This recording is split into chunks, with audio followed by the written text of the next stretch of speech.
Public service commission వారు నిర్వహించే group 1 రిక్రూట్మెంట్లో భాగంగా మనకు గ్రూప్ 1 మెయిన్స్లో భారతదేశ చరిత్ర సంస్కృతిలో భాగంగా మనం వందే మాతర ఉద్యమం అంటే భారత స్వాతంత్రోద్యమంలో భాగంగా మనకు వందే మాతర ఉద్యమం గురించి లాస్ట్ ఎపిసోడ్స్లో వివరించడం జరిగింది. మిగిలిన అంశాలను ఈ ఎపిసోడ్లో వివరించడం జరుగుతుంది. వందే మాతర ఉద్యమానికి గల నేపథ్యం ఏంటి, భారత స్వాతంత్ర ఉద్యమానికి గల నేపథ్యం అది ఏంటనే విషయానికి వస్తే, మనము భారత స్వాతంత్ర సంగ్రామంలో వందే మాతర ఉద్యమ ప్రాధాన్యతను విశ్లేషించము అని అడిగినప్పుడు ఈ విధంగా మెయిన్స్లో చాలాసార్లు గతంలో ఈ ప్రశ్న అడగబడింది. మళ్ళీ ఈ ప్రశ్న వచ్చే అవకాశం ఉంది కాబట్టి దీన్ని గమనించగలరు. మనకు ఈ విధంగా వచ్చినప్పుడు మెయిన్స్లో వచ్చినప్పుడు మనం ఏ విధంగా రాయాలి కొన్ని అంశాలను గురించి నేను వివరించే ప్రయత్నం చేస్తాను. మనకు భారత స్వాతంత్ర ఉద్యమం అనేది ఎందుకు వచ్చింది, బ్రిటిష్ వారు ఎవరు, అసలు భారతదేశానికి ఎందుకు వచ్చారనే విషయానికి వస్తే, క్రీస్తకం 1600 సంవత్సరాల్లో బ్రిటిష్ వారు తూర్పు దేశాలతో వర్తకం చేసే ఉద్దేశంతో భారతదేశానికి వాళ్ళు అంటే బ్రిటన్ రాణి పర్మిషన్ తూర్పు ఇండియా వర్తక సంఘంగా అనే సంస్థగా ఏర్పడి బ్రిటన్ రాణి ఎలిజబెత్ రాణి అనుమతి తీసుకొని భారతదేశంలో వర్తకం చేయడానికి రావడం జరిగింది. ఈ విధంగా భారతదేశానికి వచ్చిన వీరు భారతదేశానికి వచ్చి జహాంగీర్, ఆనాటి మొఘల్ చక్రవర్తి అయిన జహాంగీర్ దగ్గర వీరు అనుమతికి ప్రయత్నం చేసినప్పుడు పోర్చుగీస్ వారు అప్పటికే వీరికంటే ముందే వచ్చిన పోర్చుగీస్ వారు వీరిని అడ్డుకున్నారు.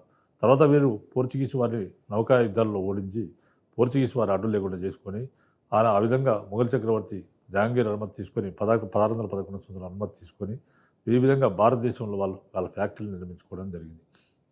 ఈ విధంగా నిర్మించుకున్నప్పుడు వారు వర్తకం చేయడం ప్రారంభించారు. అదే సమయంలో వీరికంటే ముందే పోర్చుగీస్ వారు వచ్చారు, తర్వాత డచ్ వారు వచ్చారు, తర్వాత డెనిష్ వారు వచ్చారు, వీరి తర్వాత ఫ్రెంచ్ వారు వచ్చారు. వీరికి ఈ ఐరోపా కంపెనీలతో ఒక గొప్ప వర్తక పోటీ ఏర్పడింది. ఈ విధంగా ఏర్పడ్డప్పుడు వారికి మధ్య పోరాటాలు జరిగాయి. చివరికి బ్రిటిష్ వారు తమ ఆయుధ బలం చేత, తమ నౌకాబలం చేత మిగతా ఐరోపా కంపెనీలన్నింటినీ కూడా భారతదేశం నుంచి పంపించి వేసి భారతదేశ వర్తక స్థావరాలు మొత్తం కూడా వీరు ఆక్రమించుకొని వారు వర్తకం చేయడం మొదలుపెట్టారు. ఆ విధంగా భారతదేశంలో మొత్తం వర్తక స్థావరాలను ఆక్రమించుకున్న వీరు వర్తకం చేసి బ్రహ్మాండమైన ఆదాయాన్ని సంపాదించారు. ఆర్థికంగా చాలా వృద్ధిని గడించారు. ఆ విధంగా వృద్ధిని గడించినప్పుడు తమ సొంత సైన్యాన్ని తూర్పు ఇండియా వర్తక సంఘం వారు తమ సొంత సైన్యాన్ని ఏర్పాటు చేసుకున్నారు. ఏర్పాటు చేసుకొని ఆనాటి భారతీయ రాజుల యొక్క, స్వదేశీ రాజుల యొక్క అంతరంగ బలహీనతను ఆసరాగా చేసుకొని వారిలో ఐక్యత లేదు, వారు పరస్పరాధిక్యం కోసం పోరాటాలు చేసుకునేవారు. అలాంటి సమయాల్లో వీరు వారి వ్యవహారాల్లో ఇంటర్ఫియర్ అయ్యి తర్వాత వారి అంతరంగ వ్యవహారాల్లో జోక్యం చేసుకొని వారి అనైక్యతను ఆసరాగా తీసుకొని మొత్తం వారిని ఎదిరించి పోరాడి మొత్తం వారిని ఓడించి అనేక యుద్ధాల్లో భారతదేశాన్ని ఆక్రమించుకోవడం జరిగింది. ఆ విధంగా కర్ణాటక యుద్ధాలు, మైసూరు యుద్ధాలు చేసి దక్షిణ భారతదేశం మొత్తాన్ని కూడా వీరు ఆక్రమించుకున్నారు. తర్వాత బెంగాల్ యుద్ధాలు, ముఖ్యంగా ప్లాసీ యుద్ధం బెంగాల్ నవాబైన సిరాజుద్దౌలాకు తర్వాత బ్రిటిష్ వారికి మధ్య జరిగింది. ఈ యుద్ధంలో బ్రిటిష్ వారు బెంగాల్ నవాబైన సిరాజుద్దౌలాను ఓడించడం జరిగింది. అదేవిధంగా 1764 సంవత్సరంలో బక్సార్ యుద్ధం చేసి అనేక మంది రాజుల కూటమిని ఓడించారు. ఆ విధంగా అనేక ప్రాంతాలను ఆక్రమించుకారు. ఆ విధంగా అయోధ్య ప్రాంతాలను, తర్వాత బెంగాల్, బీహార్, ఒరిస్సా ప్రాంతాలను వీరు ఆక్రమించుకోవడం జరిగింది. ఆ విధంగా అంతేకాకుండా వీరు మరాఠా యుద్ధాలు చేసి మధ్య భారతదేశాన్ని, మహారాష్ట్రాన్ని ఆక్రమించుకున్నారు. తర్వాత సిక్కు యుద్ధాలు చేసి ఉత్తర భారతదేశాన్ని ఆక్రమించుకున్నారు. చివరికి మొఘల్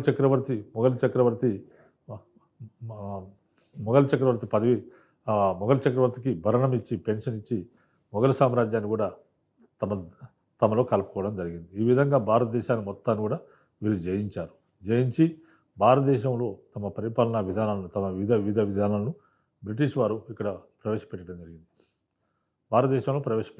భారతదేశంలో వీరి వివిధ విధానాలు ప్రవేశపెట్టినప్పుడు ఇవి భారతీయులకు నచ్చలేదు. అంటే వీరి ఆర్థిక విధానాలకు అనుకూలంగానే భారతదేశంలో వివిధ విధానాలను ఆ విధంగా భారతదేశాన్ని ప్రపంచ దేశాల సామ్రాజ్యంలో, వలస దేశాల సామ్రాజ్యంలో భాగంగా భారతదేశాన్ని బ్రిటన్ వారు వలస రాజ్యంగా ఒక వలస దేశంగా మార్చేశారు.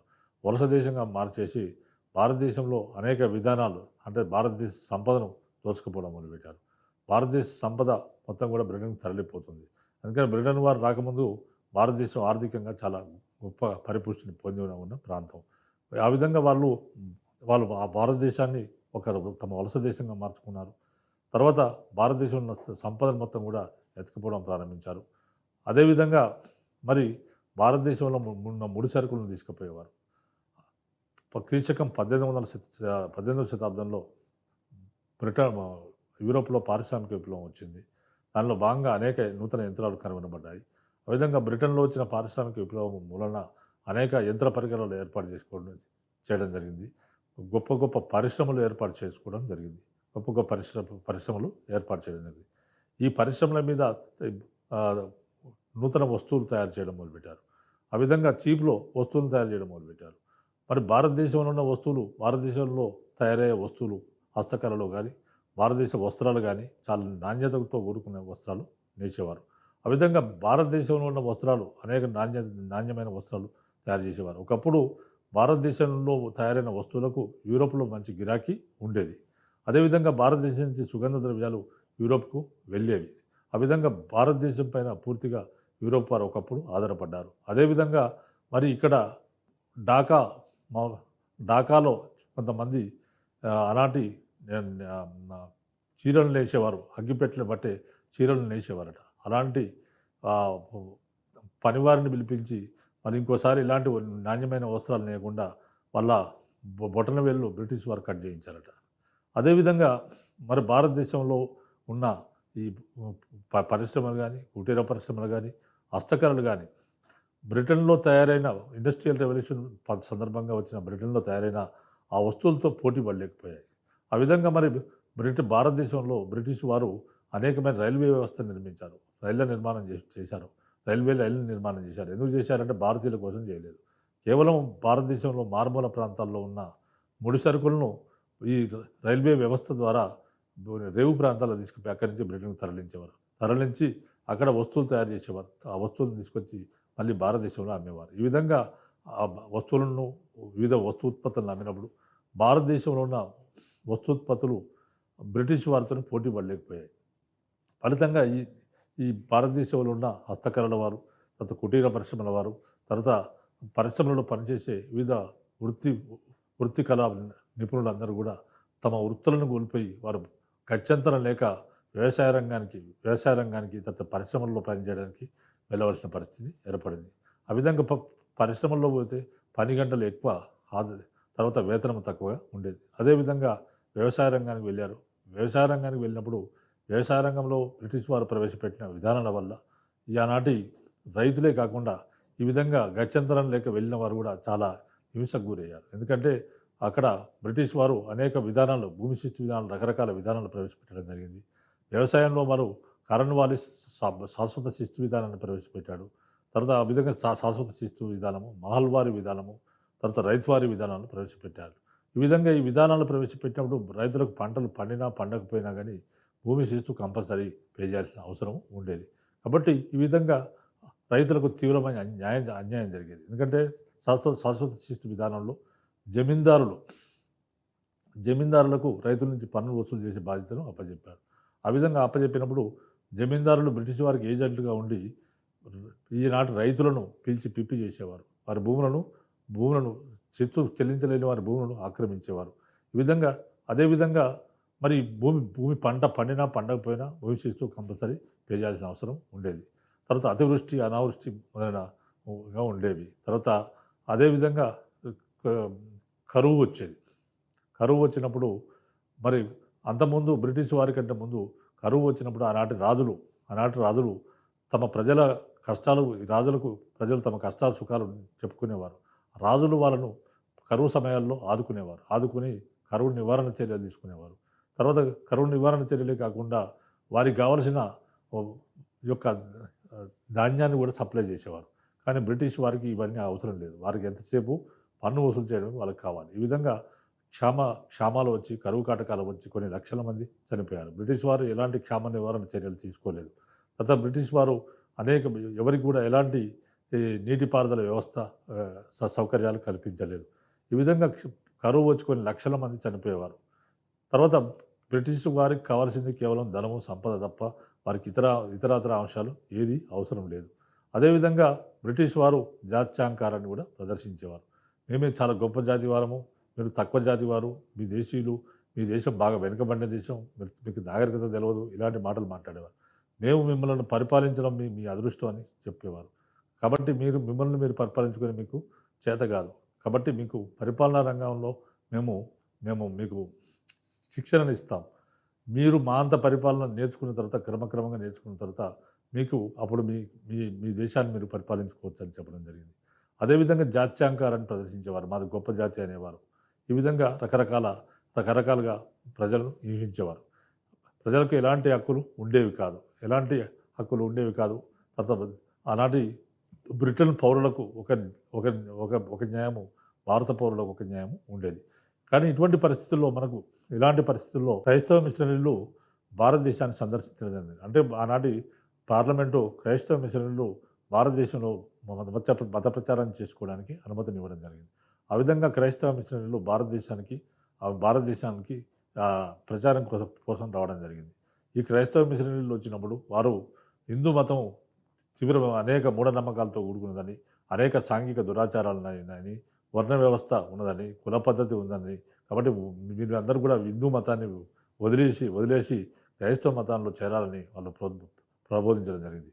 అదేవిధంగా బ్రిటిష్ వారు మా పరిపాలనను మీరు ఎట్లయితే అంగీకరించారో మా మతాన్ని కూడా మీరు అంగీకరించండి, మేము గొప్ప నాగరికులను చేస్తామని చెప్పడం జరిగింది. కాబట్టి ఈ విధంగా చేస్తున్న క్రమంలో ఆనాటి సంఘ సంస్కర్తలు క్రీస్తకం 19వ శతాబ్దంలో వాళ్ళు సంఘ సంస్కరణ ఉద్యమాలను చేపట్టడం జరిగింది. అలాంటి సంఘ సంస్కరణ ఉద్యమాల్లో మనకు బ్రహ్మ సమాజం అనేది ఒక సంఘ సంస్కరణ ఉద్యమం. బ్రహ్మ సమాజాన్ని రాజా రామ్మోహన్ రాయ్ 1828 సంవత్సరంలో స్థాపించడం జరిగింది.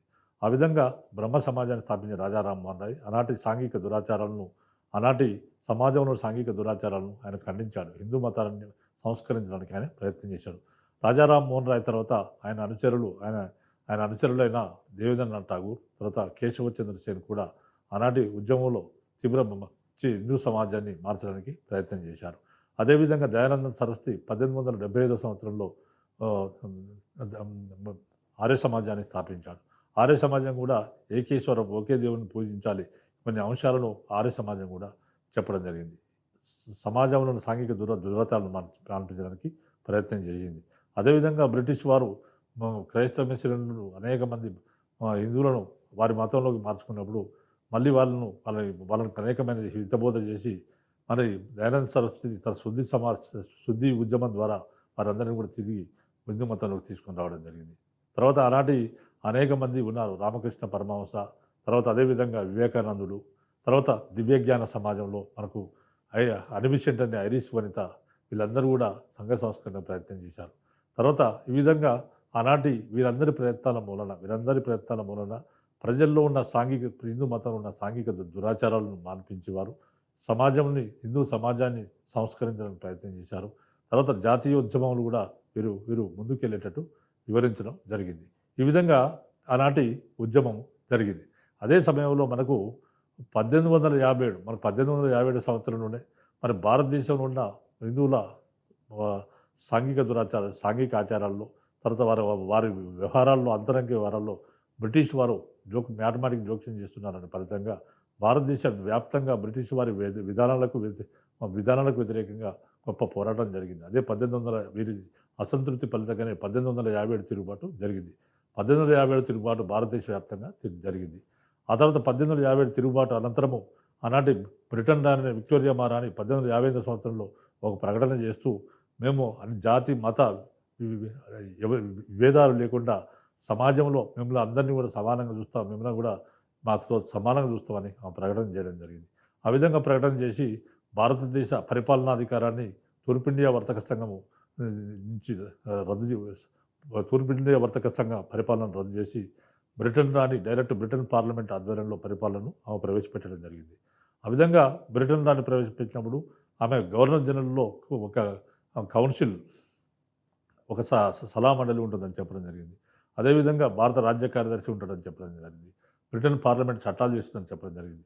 ఆ విధంగా మన బ్రిటన్ రాణి విక్టోరియా మహారాణి ప్రకటించినట్టు ఈ చెప్పిన అంశాలన్నీ కూడా పేపర్‌కే పరిమితమయ్యాయి కానీ, ఆచరణలో మాత్రం సాధ్యం కాలేదు. ఫలితంగా భారతదేశంలో బ్రిటిష్ వారికి, భారతీయులకు మధ్య విపరీతమైన సంఘర్షణలు ప్రారంభమయ్యాయి. ఇటువంటి సమయంలో 1885 సంవత్సరంలో ఆనాటి మ బ్రిటిష్ ఐసీఎస్ అధికారి, రిటైర్డ్ ఐసీఎస్ అధికారి అయిన ఏవో హ్యూమ్ అనేవాడు భారతీయులకు తర్వాత బ్రిటిష్ వారి మధ్యలో సంఘర్షణ మాన్పించి ఒక సుహృద్భావ వాతావరణాన్ని ఏర్పాటు చేయాలన్న ఉద్దేశంతో ఆయన 1885 సంవత్సరంలో భారత్ జాతీయ కాంగ్రెస్ అనే సంస్థను స్థాపించడం జరిగింది. ఈ విధంగా భారత్ జాతీయ కాంగ్రెస్ ఆహ్, సమ మొట్టమొదటి సమావేశం బొంబాయిలో ఉమేష్ చంద్ర బెనర్జీ అధ్యక్షతన జరిగింది. ఈ సభలో ఎవ్రీ ఇయర్ భారత జాతీయ కాంగ్రెస్ సభలు జరగడం, దానికి బ్రిటిష్ అధికారులు రావడం కొంతమంది. భారతీయులు తమ కోరికలను, వాళ్ళు విజ్ఞాపనలను బ్రిటిష్ వారికి చేయడం, కొన్ని వాళ్ళు పరిష్కరించడం, మరికొన్ని పరిష్కరించకపోవడం ఇలా ఉండేది. అయితే ఆనాటి భారతదేశ వ్యాప్తంగా భారత జాతీయ కాంగ్రెస్ సభలలో పాల్గొనేవారు. ఆ సందర్భంలో బ్రిటిష్ వారికి కొన్ని విజ్ఞప్తులను, విన్నపాలను చేసేవారు. అదేంటంటే భారతదేశంలో బ్రిటిష్ వారు నీటి తీరువాన్ని తగ్గించమని, తర్వాత తమకు బాధ్యతాయుతమైన ప్రభుత్వాన్ని ప్రవేశపెట్టమని, అదేవిధంగా శాసనసభలలో తమ ప్రాతినిధ్యాన్ని పెంచమని, తర్వాత ఐసీఎస్ ఎగ్జామ్‌ను తర్వాత బ్రిటన్‌తో పాటు భారతదేశంలో కూడా నిర్వహించమని, తర్వాత ఇటువంటి ప్రతిపాదనలు కొన్ని చేస్తే బ్రిటిష్ వారు కొన్ని అంగీకరించారు, కొన్ని అంగీకరించకపోయేవారు. ఈ విధంగా మనకు ప్రతి సంవత్సరం భారత జాతీయ కాంగ్రెస్ సభలు ఏదో చోట జరగడం, అక్కడ బ్రిటిష్ వారికి విజ్ఞాపనలు చేయడం జరుగుతుండేది. ఆనాటి మనకు 1885 నుంచి 1905 మధ్యలో కాలాన్ని మితవాద యుగంగా పేర్కొనడం జరిగింది. 1905 నుంచి 1919 మధ్య కాలాన్ని అతివాద యుగంగా పేర్కొనడం జరిగింది. 1919 నుంచి 1904 భారతదేశానికి స్వాతంత్రం వచ్చే వరకు 1947 వరకు కాలాన్ని గాంధీ యుగం అని పేర్కొనడం జరిగింది. ఈ విధంగా చెప్పినప్పుడు మనకు 1885 నుంచి 1905 సంవత్సరాల మధ్య జరిగిన ఉద్యమం అనేక మంది మితవాద నాయకులు దీనిలో పాల్గొన్నారు. వాళ్ళ మితవాద నాయకుల వరకు గోపాలకృష్ణ గోఖలే, తర్వాత సురేంద్రనాథ్ బెనర్జీ, తర్వాత దాదాబాయి నౌరోజీ, ఇట్లా అనేక మంది నాయకులు, రాస్ బిహారీ బోస్, ఇట్లా అనేక మంది మితవాద నాయకులు ఇందులో పాల్గొనేవారు. ఈ విధంగా మితవాదులు ఈ ఉద్యమాలను నిర్వహించడం జరిగింది. అదేవిధంగా మరి 1907 సంవత్సరంలో మనకు భారత జాతీయ కాంగ్రెస్ సభలు సూరత్లో జరిగినప్పుడు ఈ విధంగా ఎవరికి అధ్యక్షత వహించాలనే విషయంలో అతివాదులకు, మితవాదులకు మధ్య అభిప్రాయ భేదాలు వచ్చి ఆ విధంగా భారత జాతీయ కాంగ్రెస్ రెండుగా చీలిపోయింది. ఆ సందర్భంలో రెండుగా చీలిపోయింది. అతివాదులు, మితవాదులు అని చెప్పేసి. మనకు అదేవిధంగా ఇటువంటి పరిస్థితుల్లో మనకు భారత స్వాతంత్రోద్యమం బ్రహ్మాండంగా 1985 నుంచి 1905 మధ్య కాలంలో జరుగుతున్న క్రమంలో భారతదేశంలో మరి స్వాతంత్రోద్యమం జరుగుతుంది, తమ పరిపాలన ముప్పు వస్తుందని చెప్పేసి ఆనాటి బ్రిటిష్ వారు భావించి మనకు విభజించి పాలించు అనే సిద్ధాంతంలో భాగంగా ఆనాటి భారత గవర్నర్ జనరల్ లార్డ్ కర్జన్ అనేవాడు బెంగాల్ రాష్ట్రాన్ని రెండుగా విభజించడం జరిగింది. ఎందుకంటే హిందూ, ముస్లింలు ఇద్దరు కూడా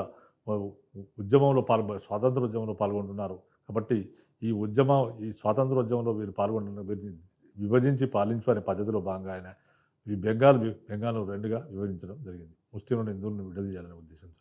ఆ విధంగా భారతీయులకు ఈయన ప్రతిపాదన అర్థమై ఆయన భారతదేశ వ్యాప్తంగా కూడా బెంగాల్ విభజనకు వ్యతిరేకంగా ఒక గొప్ప ఉద్యమం జరిగింది. దాన్నే వందే మాతర ఉద్యమం అని అంటారు, లేదా స్వదేశీ ఉద్యమం అని కూడా అంటారు. వందే మాతర బంకించంద్ర చటర్జీ రచించిన వందే మాతర గీతం నినాదంతో ఈ ఉద్యమం జరిగింది. ఇది భారతదేశ వ్యాప్తంగా బ్రహ్మాండంగా సాగింది. ఈ ఉద్యమానికి నాయకత్వం వహించిన వాడు లాలా లజపతి రాయ్, బాలగంగాధర్ తిలక్, బిపిన్ చంద్ర పాల్, అరవింద్ ఘోష్ అనే నాయకులు ఈ ఉద్యమానికి నాయకత్వం వహించారు.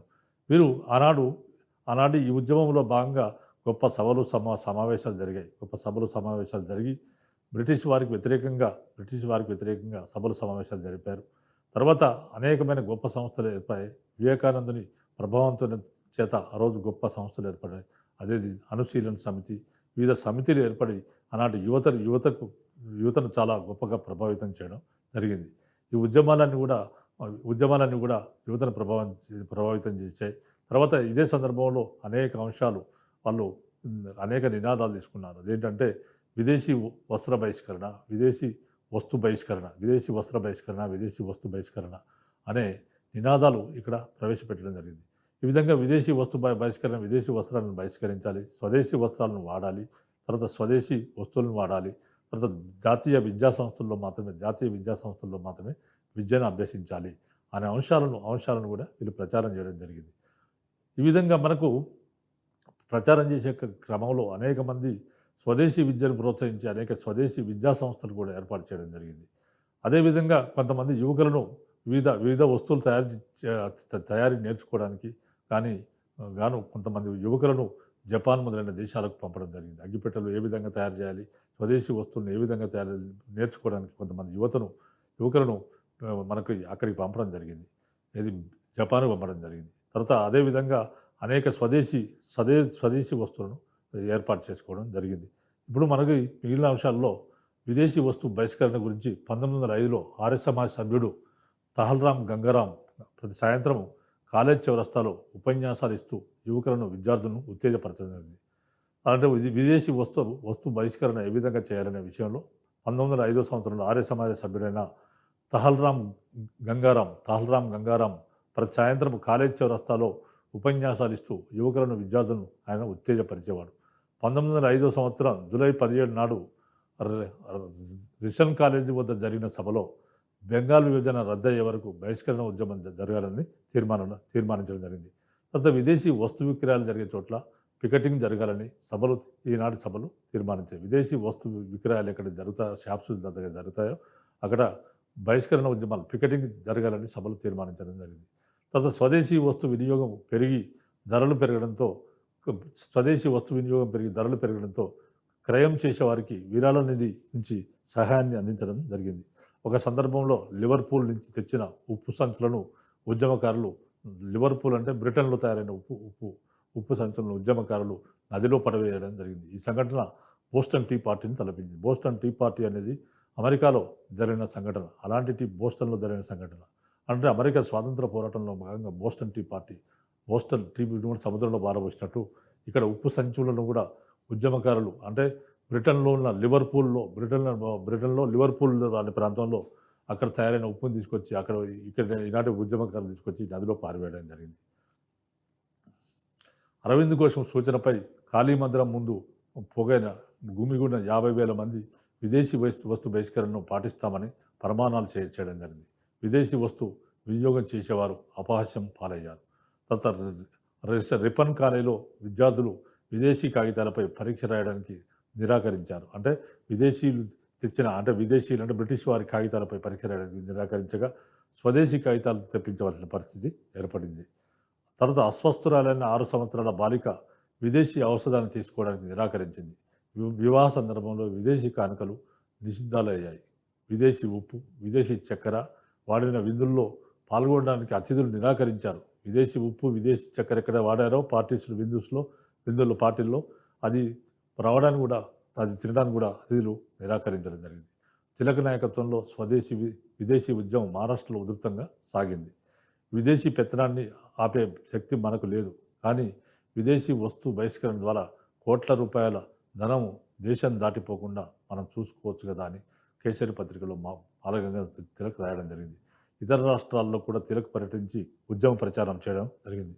ఆయన దర్గాలోకి వచ్చి ఉపన్యసించవలసిందిగా ముస్లింలు కోరారు. ఆయన దర్గాలోకి వచ్చి ఉపన్యసించమని తిలకును ముస్లింలు కోరడం జరిగింది. దులియాలో ముల్లా షేక్ చాంద్ అధ్యక్షతన జరిగిన సభలో వందే మాతరం, అల్లాహో అక్బర్ అనే నినాదాలతో స్వదేశీ తీర్మానాలను ప్రజలు ఆమోదించారు. హైదరాబాదులో కాజీ సైఫుద్దీన్ ఇతర మతాల ప్రజలు హాజరైన సభలో దేశాన్ని పారిశ్రామికంగా అభివృద్ధి చేయడానికి ప్రజలంతా కలిసి ఉద్యమాన్ని నిర్వహించాలని ఉపన్యసించారు. 1906లో కలకత్తాలో అపూర్వమైన రీతిలో శివాజీ ఉత్సవాన్ని నిర్వహించారు. తిలక్ ఆయన అనుయాయులు కూర్చున్న వాహనాన్ని వందే మాతరం నినాదాలు ఇస్తూ పౌరులే లాగుతూ తీసుకొని పోవడం జరిగింది. ఈ ఉత్సవంలో ముస్లింలు పాల్గొనకుండా అఫ్జల్ ఖాన్ శివాజీ చారిత్రక ఉదంతాన్ని బ్రిటిష్ అధికారులు ప్రచారంలోకి తేవడం జరిగింది. సభలో ఒక వక్త చరిత్రకారుడు మౌల్వీ అబ్దుల్ కరీంను ఉల్లేఖిస్తూ శివాజీ మసీదులను పవిత్ర స్థలాలుగా గౌరవించాడని, ఖురాన్ గ్రంథాన్ని మత పవిత్ర గ్రంథంగా భావించాడని, ముస్లింలకు కూడా శివాజీ మొదనీయుడని ప్రస్తావించడం జరిగింది.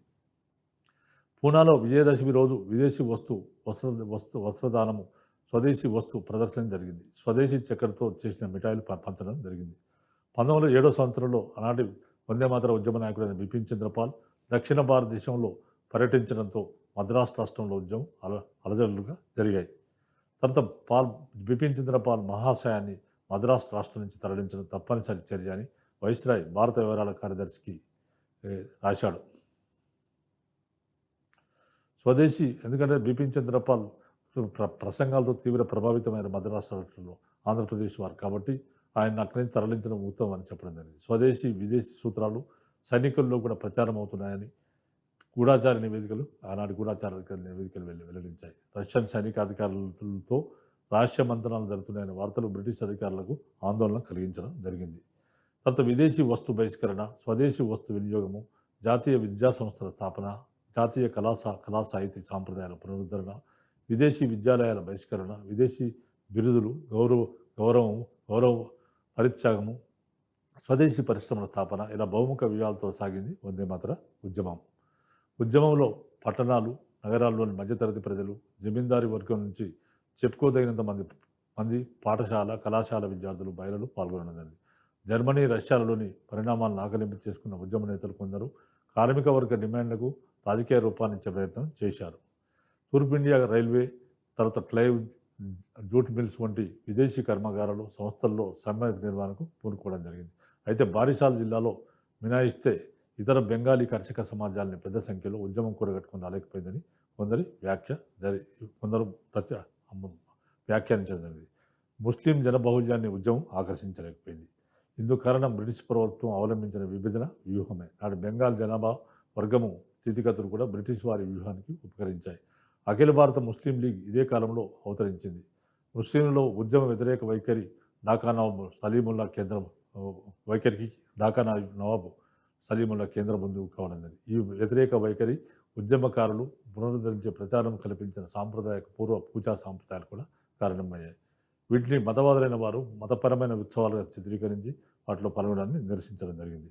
ఉద్యమాన్ని అణచివేయడానికి బ్రిటిష్ ప్రభుత్వం బహిరంగ సభల చట్టము, శిక్షాస్మృతి సవరణ చట్టము, మందుగుండు సామాగ్రి చట్టము, పత్రికల అణచివేతకు ఉద్దేశించిన చట్టాలు కూడా చేయడం జరిగింది. సభలు, సమావేశాలు నిషేధించబడ్డాయి.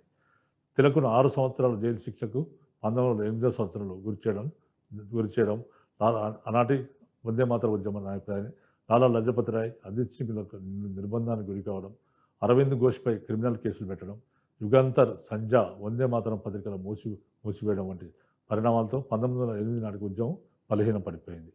కాంగ్రెస్లో చీలిక, సమర్థులైన నాయకులు నిర్బంధానికి గురి కావడం, ఉద్యమ బలహీనత అనివార్యమైపోయింది. వందే మాతర ఉద్యమం సమసిపోవడం, యువకులలో నిరాశను, అసహన ధోరణి పెరిగింది. ఫలితంగా కొందరు సాయుధ పోరాట పంతాన్ని ఎన్నుకొని విప్లవ పథకాల రూపకల్పనకు ఆచరణకు పూనుకున్నారు. సో ఈ విధంగా మనకు వందే మాతర ఉద్యమం జరిగింది. తర్వాత ఆ తర్వాత కాలంలో 1911 నాటికి మళ్ళీ బెంగాల్ను ఈ విధంగా మళ్ళీ బెంగాల్ రాష్ట్రాన్ని మళ్ళీ కలపడం జరిగింది. దాంతో వందే మాతర ఉద్యమం పూర్తిగా ఆగిపోయింది. ఈ విధంగా మనం వందే మాతర ఉద్యమాన్ని గురించిన సమాచారాన్ని మనం ఈ విధంగా రాయవచ్చు. ఈ వివిధ ఎపిసోడ్లో చెప్పిన అంశాలను మీరు జాగ్రత్తగా పరిశీలించి ఇంట్రడక్షన్ తర్వాత మీకు ఇంపార్టెంట్ మ్యాటర్ ఏదైతే ఉందో ఈ విధంగా మీరు రాస్తే ఇవి వందే మాతర ఉద్యమాన్ని విశ్లేషించి మన క్వశ్చన్కు మీరు విజయవంతంగా ఆన్సర్ రాయొచ్చు. మీరు అందరూ కూడా విజయం సాధించాలని కోరుతూ ముగిస్తూ